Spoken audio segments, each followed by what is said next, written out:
చూస్ country delight, live better. ఇప్పుడే country delight యాప్ని download చేసుకోండి.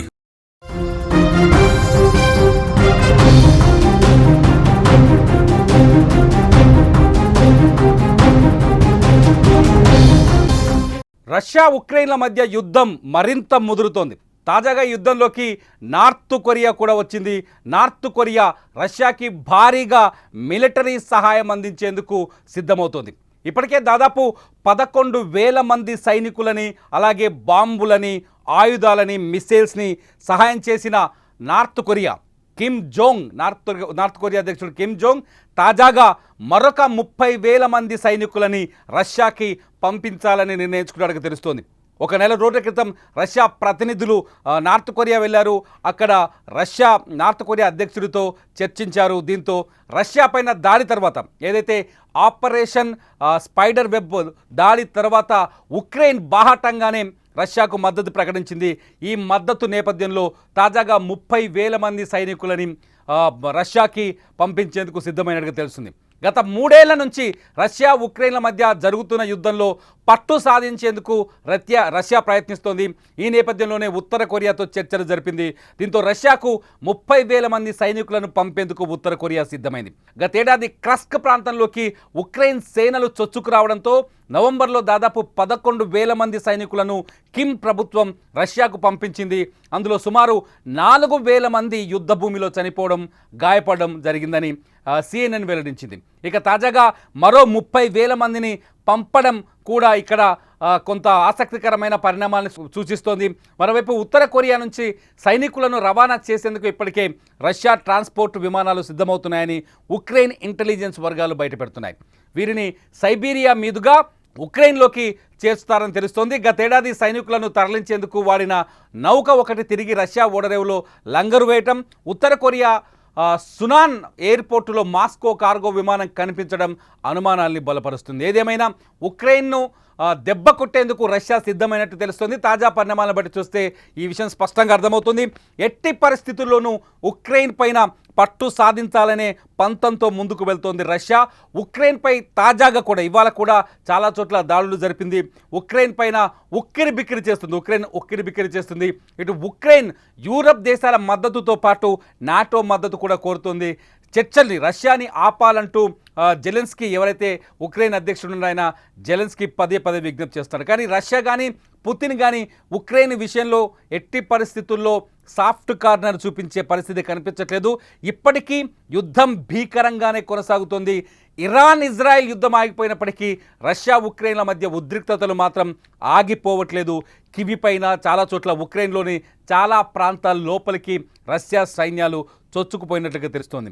ఉక్రెయిన్ చేసిన ఆపరేషన్ స్పైడర్ వెబ్తో రష్యా తీవ్రంగా ఆగ్రహానికి లోనైంది. ఈ నేపథ్యంలోనే జూన్ 2వ తేదీన రష్యా ఉక్రెయిన్ మధ్య జరగాల్సిన చర్చలు ఆగిపోయాయి. ఆ చర్చల నిలుపుదలతో ఒక్కసారిగా ఉద్రిక్త పరిస్థితులు మళ్ళీ మొదలయ్యాయి. ఉక్రెయిన్ దాదాపు 497 డ్రోన్లని రష్యాలోకి అక్రమంగా పంపించి రష్యా వైమానిక స్థావరాలపైన దాడులు చేసింది. రష్యాకు అత్యంత విలువైన బాంబర్లను, జెట్ విమానాలను పేల్చిపడేసింది. ఉక్రెయిన్ కొట్టిన ఈ దొంగ దెబ్బతో రష్యా కోలుకోలేని స్థాయిలో చతికిల పడిందని చెప్పాలి. ఒక రకంగా చెప్పాలంటే రష్యా వైమానిక సామర్థ్యంలో దాదాపు 41% సామర్థ్యాన్ని కోల్పోయింది. దీంతో రష్యా తన మిత్ర దేశాల సహాయాన్ని కూడా అడుగుతోంది. ఈ నేపథ్యంలోనే ప్యాంగాంగ్ వెళ్ళిన నార్త్ కొరియా రాజధాని ప్యాంగాంగ్ వెళ్ళిన రష్యా ప్రతినిధులు అక్కడి నార్త్ కొరియా అధ్యక్షుడు కిమ్ జోంగ్తో సమావేశమయ్యారు.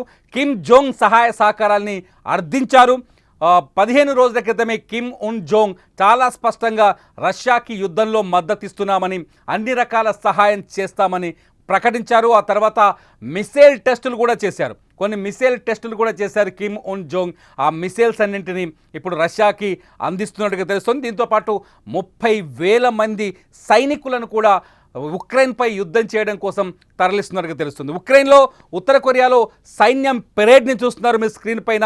ఉత్తర కొరియా సైన్యం అంటే రష్యాకి బయలుదేరే ముందు ఆ దేశ అధ్యక్షుడితో ఒక సెల్యూట్ చేసిన సిచ్యువేషన్ ఇది.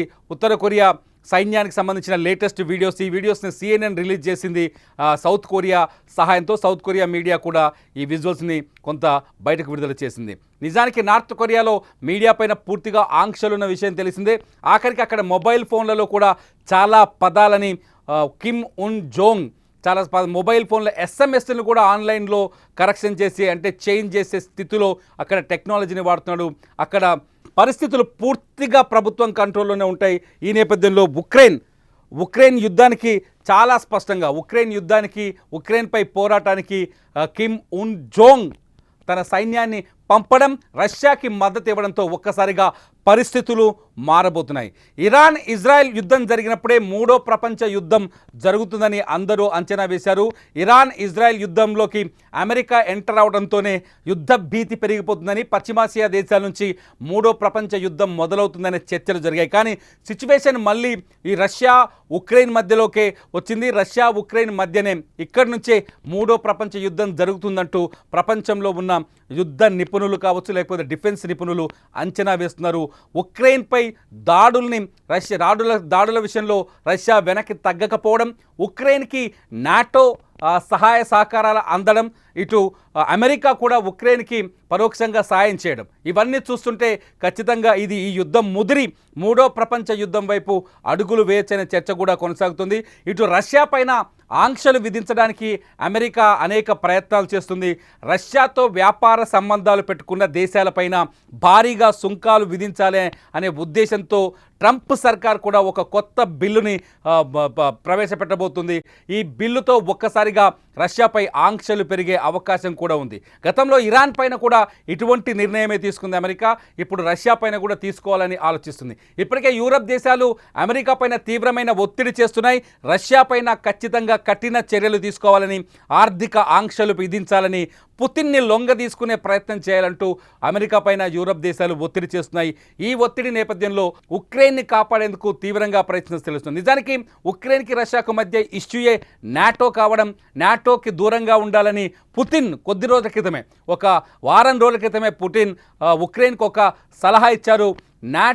నాటో పైన జెలెన్స్కీ ప్రేమను తగ్గించుకుంటే యుద్ధానికి ముగింపు పలికే అవకాశం ఉంటుందనే ఉద్దేశం తనకుందని చెప్పుకొచ్చాడు.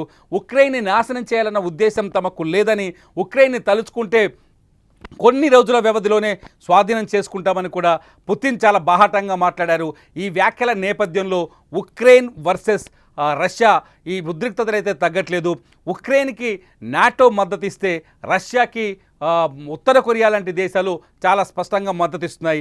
ఈ ఉద్రిక్తతలు ఎంత దూరం వెళ్తాయనేది ఇప్పుడు ఆసక్తికరంగా మారుతుంది. ప్రపంచ డిఫెన్స్ నిపుణులు మాత్రం ఇది మూడో ప్రపంచ యుద్ధం వైపు అడుగులు వేసే అవకాశం ఉందనే అంచనాలు వేస్తున్నారు. మీరేమనుకుంటున్నారు? రష్యా ఉక్రెయిన్ యుద్ధం ఆగిపోతుందని అంచనా వేస్తున్నారా? రష్యా ఉక్రెయిన్ యుద్ధం ఆగాలి అంటే పుతిన్ వెనక్కి తగ్గాలా, జెలెన్స్కీ వెనక్కి తగ్గాలా? పుతిన్ చేస్తున్న పనుల్లో న్యాయం ఉందని మీరు అనుకుంటున్నారా? జెలెన్స్కీ చేసిన పనుల్లో న్యాయం ఉందని మీరు అనుకుంటున్నారా? అమెరికా వర్సెస్ రష్యాగా ఈ యుద్ధం మారే అవకాశం ఉందని మీరేమైనా అంచనా వేస్తున్నారా? ఈ అంశాలన్నింటిపైన మీ అభిప్రాయాన్ని వీడియో కింద కామెంట్ చేయండి. మీ కామెంట్స్ సరిగ్గా ఉంటే ఖచ్చితంగా వాటిపైన నేను మరో వీడియో చేస్తా. సుమన్ టీవీలో live videos and live news కోసం సుమన్ టీవీ లైవ్, అట్లాగే సుమన్ టీవీ డిజిటల్ లైవ్ని తప్పకుండా ఫాలో అవ్వండి, సబ్స్క్రైబ్ చేయండి. చూస్తూనే ఉండండి సుమన్ టీవీ.